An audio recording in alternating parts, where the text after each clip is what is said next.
మోహన్ బాబు నిర్వహిస్తున్న యూనివర్సిటీలో అనేక అక్రమాలు జరుగుతున్నాయని, చర్యలు తీసుకోవాలని, యూనివర్సిటీ గుర్తింపును సైతం రద్దు చేయాలని చెప్పి స్వయంగా రాష్ట్ర ప్రభుత్వమే నిర్ణయించింది. ఇదే అంశం మీద ఎస్ఎఫ్ఐ ఆధ్వర్యంలో, అదే మాదిరి ఇతర అనేక విద్యార్థి సంఘాల ఆధ్వర్యంలో అనేక పోరాటాలు కూడా జరిగాయి. ఇప్పటి వరకు చర్యలు తీసుకోకపోగా వాళ్ళ వేధింపులు ఏమాత్రం ఆగలేదు.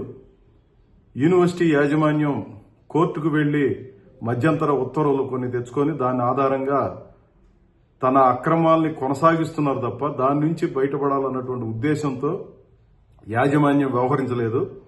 ఈ కారణంతో విద్యార్థులు వారి తండ్రిదండ్రుల విజ్ఞప్తి మేరకు ఈరోజు జిల్లా కలెక్టర్ కార్యాలయం దగ్గర ఎస్ఎఫ్ఐ ఆధ్వర్యంలో ధర్నా కార్యక్రమాన్ని నిర్వహించాలని చెప్పి విద్యార్థి నాయకులుగా ఉన్న అక్బరు, వినోద్, అనేక మంది విద్యార్థులు ధర్నాకి వెళుతున్న సమయంలో మోహన్ బాబు చేత ప్రేరేపించబడినటువంటి కొందరు గూండాలు, వారి అనుచరులు దాదాపు 4-5 వెహికల్స్ లో 25 నుంచి 30 మంది మూకుమ్మడిగా వచ్చి ఈ విద్యార్థుల మీద పడి అక్బర్ని, వినోద్ను అత్యంత దారుణంగా అమానుషంగా కొట్టారు.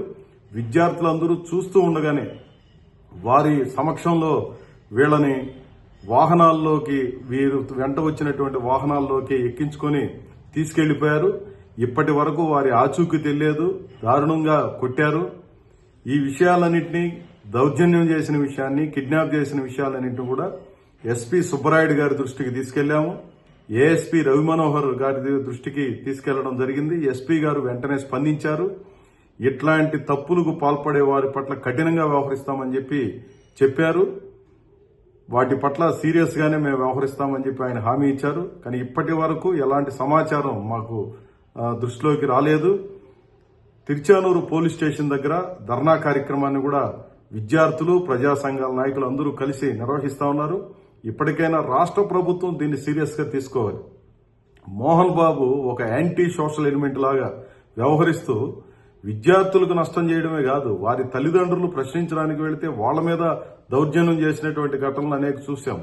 ఇప్పుడు తారాస్థాయికి వెళ్లి స్వయంగా ఆయనే ఈ రకమైనటువంటి కిడ్నాప్ చర్యలకి, దౌర్జన్యకరమైనటువంటి చర్యలకి మనుషులను పంపి మరీ రేపొద్దున ప్రశ్నిస్తారన్నటువంటి కనీసమైన ఇంగిత జ్ఞానం కూడా మర్చిపోయి ఎంత అమానుషంగా ప్రవర్తించారు.